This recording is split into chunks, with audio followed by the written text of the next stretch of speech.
শেখ হাসিনা ফিরলে অস্তিত্ব থাকবে না, এমন মত প্রকাশ করেন বৈষম্য বিরোধী ছাত্র আন্দোলনের অন্যতম সমন্বয়ক সার্জিস আলম।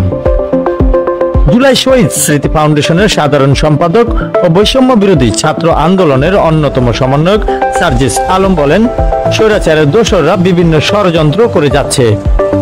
ফ্যাসিস্ট শেখ হাসিনা ও তার দোসররা ফিরে আসলে শহীদ ও আহতদের পরিবার সহ সবার অস্তিত্ব সংকটে পড়বে। তাই তারা যাতে আবার মাথা চড়া দিয়ে উঠতে না পারে, সেজন্য তাদেরকে দ্রুত বিচারের আওতায় আনতে হবে। শনিবার 30 নভেম্বর সকালে ময়মনসিংহ নগরীর তারেক স্মৃতি অডিটোরিয়ামে জুলাই আগস্ট আন্দোলনের শহীদ 55 পরিবারের সদস্যদের মাঝে চেক হস্তান্তর অনুষ্ঠানে প্রধান অতিথির বক্তব্যে তিনি কথা বলেন। এমনই তথ্য প্রকাশ পায় গণমাধ্যমে।